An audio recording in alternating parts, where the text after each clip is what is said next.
into the online broadcast network, AfterBuzz TV. Over 20 million weekly downloads in over 150 countries, and your #1 source for after-show entertainment.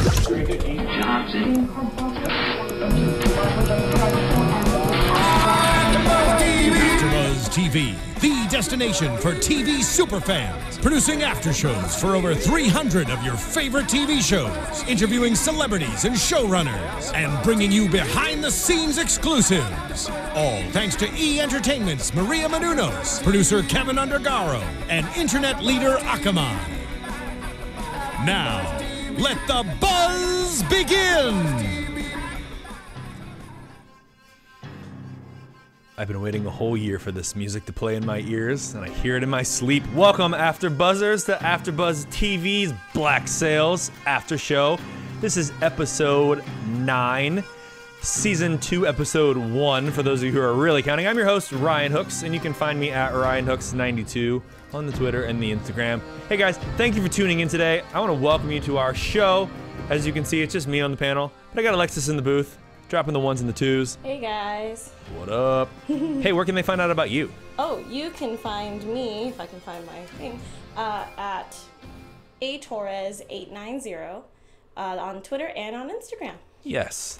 Thank you. Hey, so guys, welcome back to season 2 of Black Sails. You can just play the music the whole time. I don't even care. That's great music. Couple of things to clarify here early on. If you have not subscribed to our YouTube channel, youtube.com/AfterBuzzTV or SoundCloud or iTunes, it's a good time to do that. Make sure you comment with us. We love to interact with you on our channels, so feel free to tweet at us. Feel free to comment on YouTube. That's my favorite, actually. And a couple other things. If you are a big fan of Black Sails, then you definitely want to check out the interview that I did earlier, a couple weeks ago, actually, with Luke Arnold, Jessica Parker Kennedy, and Zach McGowan, all from Black Sails, all the main characters. They came in here to chat with me, so we got some information about season 2, got some information about what's going on with them, so definitely check that out. It's up on our YouTube channel right now. And yeah, let's talk about Black Sails. So I'm really excited about this new season because just like last year when they aired episode 1, they had already renewed for season 2. This year they have also already renewed for season 3, so we're getting 10 episodes now and another 10 that are being filmed. They're down in Cape Town, South Africa, filming that, which is awesome because if you're a fan of a show, you know that they've renewed, you know that you're going to get awesome content, and it makes you feel safe in the show, quite frankly. I also have some really cool information. They have spent 3 months building a 50-foot ship that they're using this season to go ahead and film on. And if anyone saw the trailer, it's all about the ladies because the ladies are ruling in this season of AfterBuzz TV's Black Sails, which is awesome. How do you feel about ladies ruling the show back there? Are you kidding me? That's all I want in That's life. all you want is women? I mean, you can't tell me that lady pirates aren't just fantastic, or just even women back in that time. I just feel like they were just badasses. One of the main characters from last season, Anne Bonny, had very little dialogue, but they're really building her character up this season from what I'm understanding. Really? So I'm really excited to find out more about her because last year she was really kind of a badass pirate and like was really ruthless, but didn't talk a lot, so we didn't know a lot about her. So we're getting that, and I'm really excited to see that. All right, so let's get this episode rolling. We start our episode off here in the season with the ship, the Good Fortune. The captain is surrendering his ship to a brand new pirate that they've added this year, Ned Lowe. For those of you who are historical people like I am, Edward Ned Lowe was a pirate who was actually only a pirate for 3 years, but he was also known as one of the most ruthless pirates that sailed the seas. I think the thing that I think is cool about the show also is they're following a sort of a storyline in terms of the golden age of piracy, but they're blurring ages and times. So talking about Ned Lowe, he wasn't a pirate at the same time as these other people, but they're introducing them to be together, and they're merging all these pirates together as, you know, one grand world of pirates. And they actually even later on talk about Captain Avery, who is one of the people who's attributed to finding Nassau in the West Indies and where the island they do all their work is.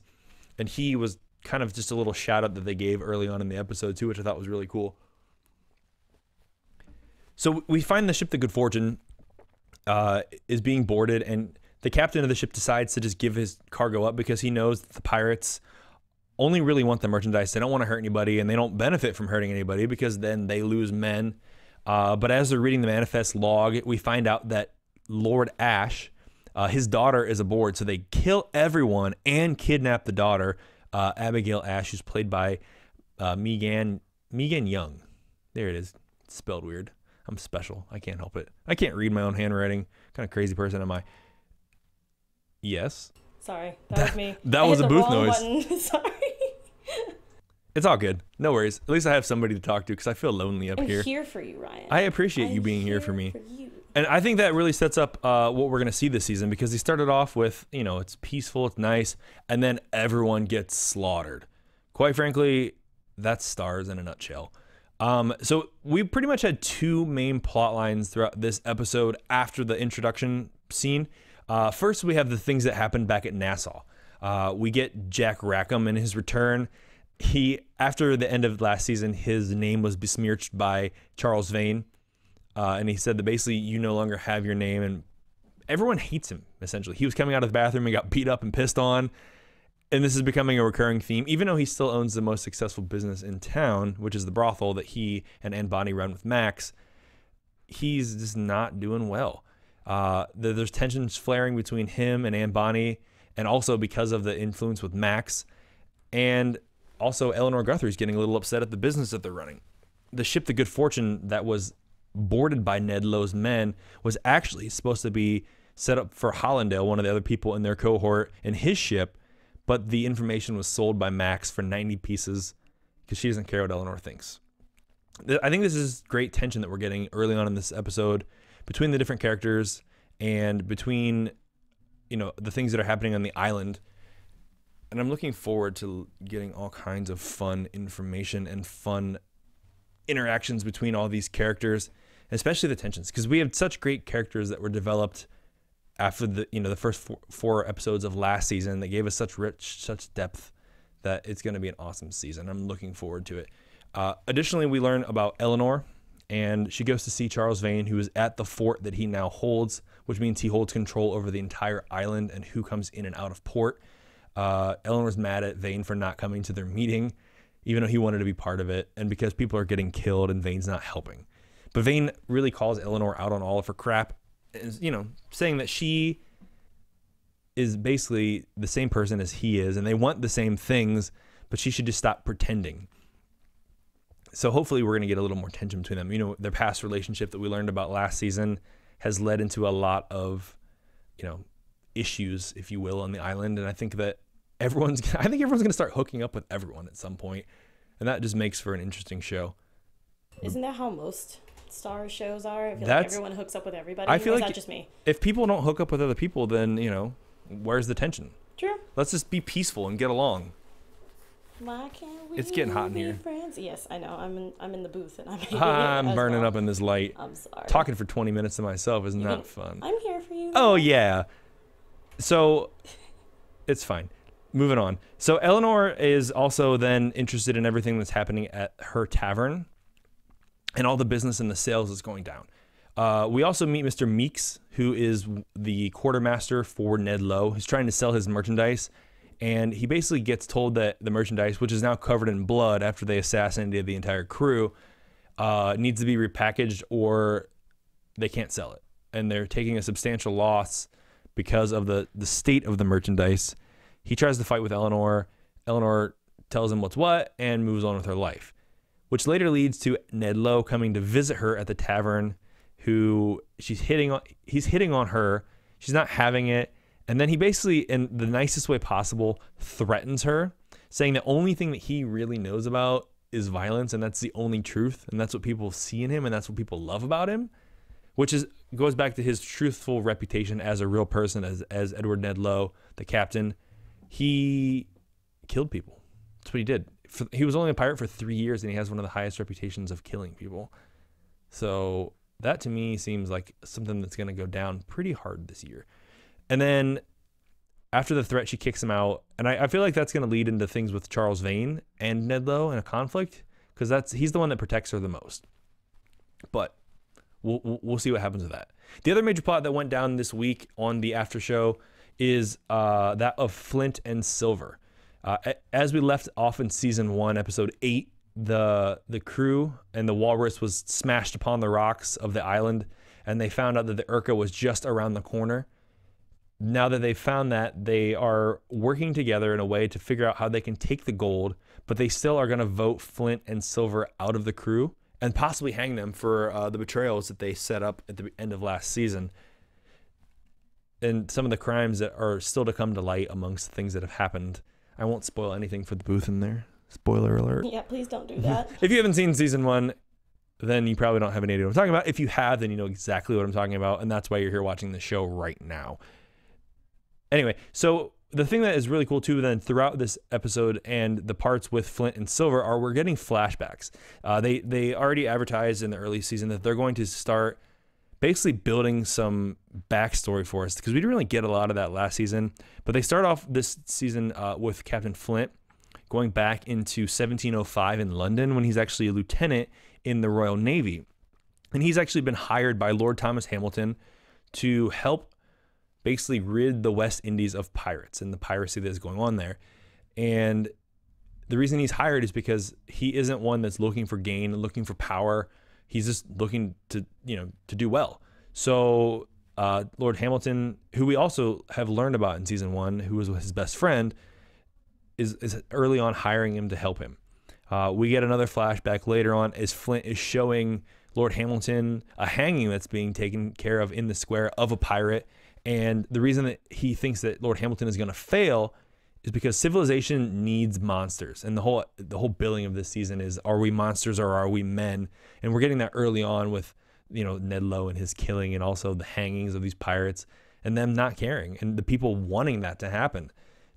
And I was kind of laughing to myself as I'm watching this episode with the whole thought of, I want to change the world, but nobody else wants me to change the world. Are you going to succeed? And I think that's exactly what he's telling Lord Hamilton in these little flashbacks, that he's going to fail and everything that happens is going to be terrible. Because we get one third flashback where we actually meet Miranda Barlow, Lord Hamilton's wife, who we know in season 1 to be Captain Flint's girlfriend or secret lover or prisoner or all of the above. So I'm glad that they're starting to develop this, because apparently we're going to learn about their backstory in London and also when they go to the Americas in the early colonies to see what's going on with all these characters in the early development. But back to the storyline of Flint and Silver, they basically come up with a plan that the only way that they're going to succeed and not be killed by the Spanish crew, who's probably patrolling the island, is to take the man of war ship. And they basically need 2 men to swim to the boat and get on and take it over so that the rest of the crew can get there. So Flint, of course, volunteers because he says it's the most dangerous possible thing that could happen, is for the first person to get on is probably going to get killed and most likely will. And he needs 1 more volunteer. Unfortunately for Flint, the volunteer is Silver, who is under the impression that Flint is only saying this so that he can escape, not that he actually wants to take the ship, but he does. And they swim out to the ship together, and they get on board, and then Silver's up to no good, as always, tries to steal a whistle from one of the Spanish soldiers and gets caught. Flint is forced to kill the soldier, but luckily no one wakes up in the time, and they go out to the mast of the ship. They go out and find the person who's doing the lookout. They blow the whistle so he'll come down, and they kill him subtly as well. But unfortunately, everyone on the crew has then woken up and sees Flint kill the lookout. So they're held captive, and they're basically going to be tortured. And this is just typical Silver fashion. They offer gold to one of the 2 of them to basically tell them everything that's going on, and Silver spills guts immediately. Throws it down, says, "No, you know what? I'm Flint. Or he's Flint. I'm Silver. There's 32 men. We're hanging out on the corner. We just came to steal your boat. Blah blah blah." And just like that, he's freed. But surprisingly enough, Silver does the right thing and comes back and saves Flint from the tortured captive people. And they get held up in the cabin, and there's a war about to ensue. Fortunately for both of them, all the men of the Walrus show up just in time to help bust them out, and they take the ship.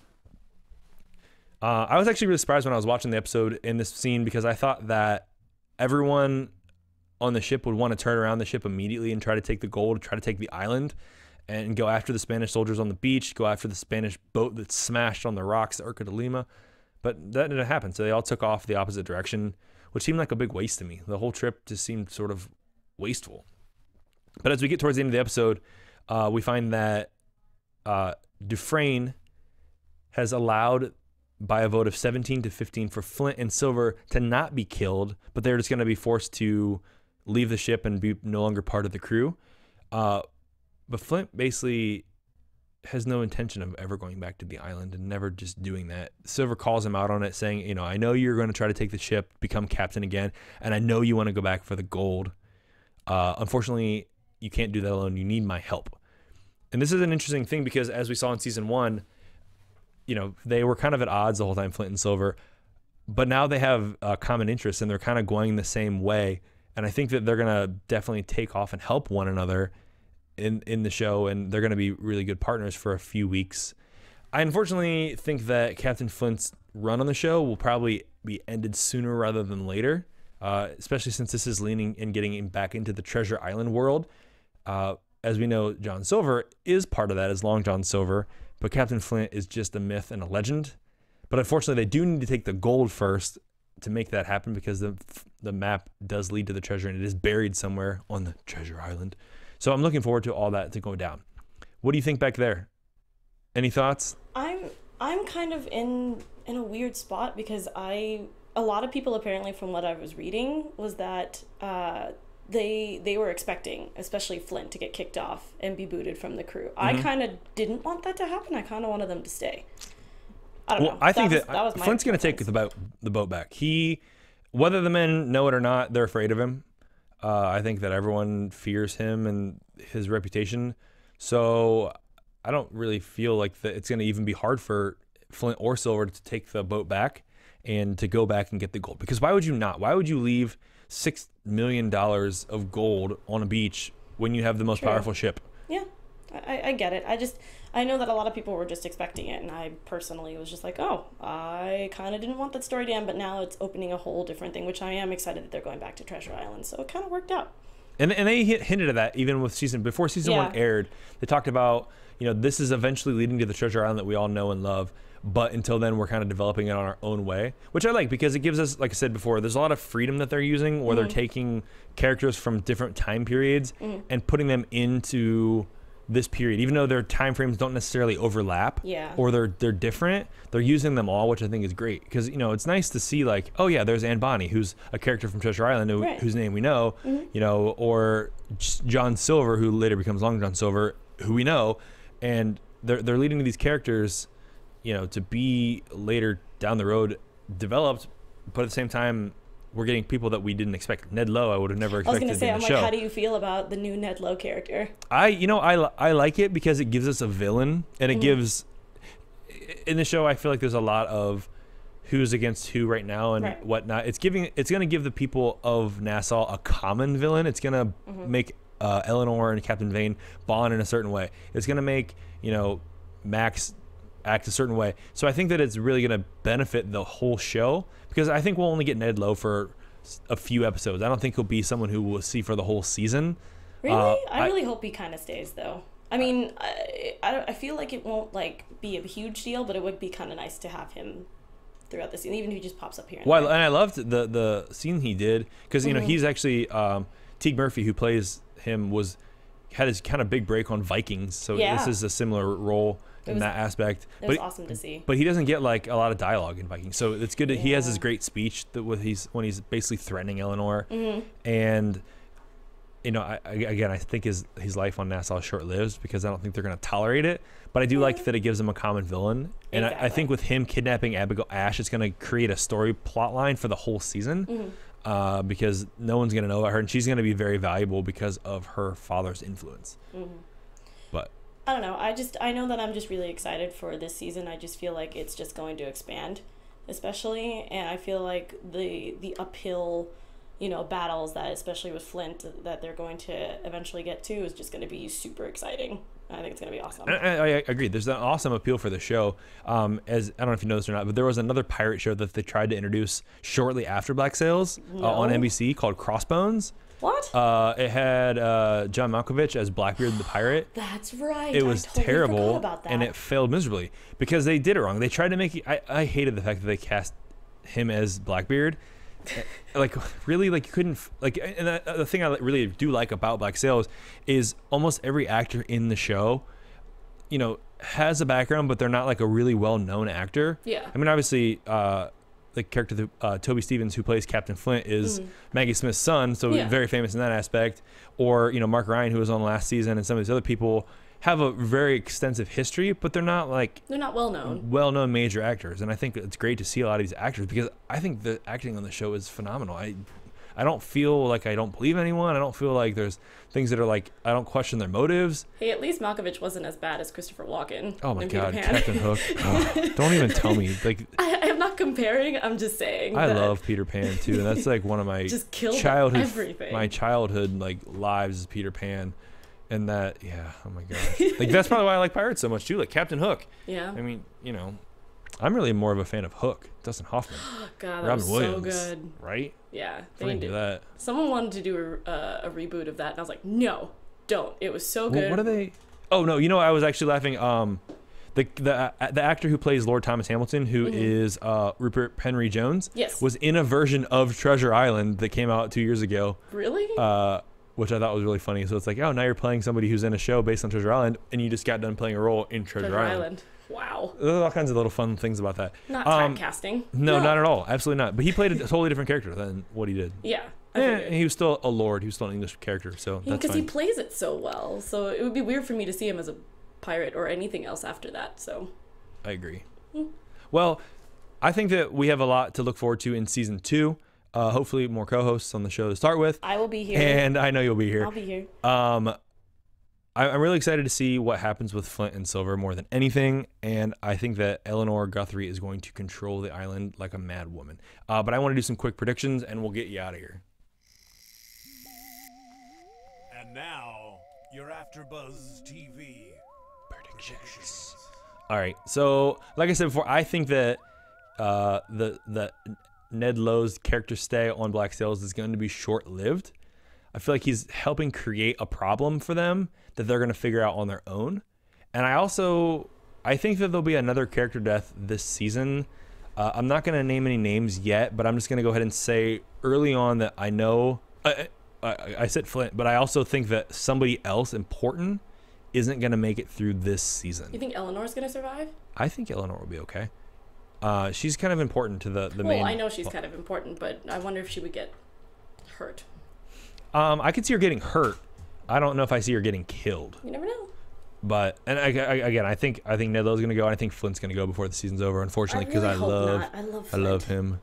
And I also think that there's gonna be more development in the Charles Vane and Eleanor's story, possibly in the love interest. And you know, because we did see this week that Max and Anne Bonny had a little romantic moment because they've had this all tension throughout the whole season.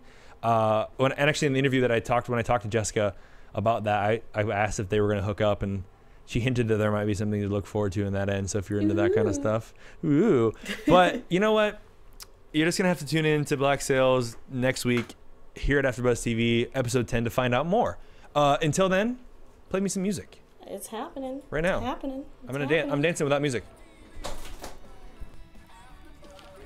Yes. So guys, thank you for tuning in. Again, don't forget to subscribe to our YouTube channel, youtube.com/AfterBuzzTV. Check us out on SoundCloud and iTunes. Leave me comments, send me tweets. I'm always available. You can hit me up at RyanHooks92 on Twitter, Instagram, Facebook, and Snapchat. Thank you for tuning in. Alexis, why don't you hit them up? You can hit me up on Twitter and Instagram at atorres890, and I promise I will be sitting on the panel with Ryan, so he won't look so lonely. I do feel lonely. I promise I will be there. I know. Scheduling issues. Bye, but guys, thank you for tuning in. We'll catch you next week on AfterBuzz TV. From executive producers Maria Menounos, Kevin Undergaro, Phil Svitek, and the entire AfterBuzz TV staff, we would like to thank you for listening to the AfterBuzz TV network. To watch or listen to other after shows and post comments or questions, be sure to visit AfterBuzzTV.com. I'm Sir Richard Wentworth, and this has been a presentation of AfterBuzz TV. Buzz you later. The views expressed herein are those of the hosts only and do not necessarily reflect the views of AfterBuzz TV or its owners or principals.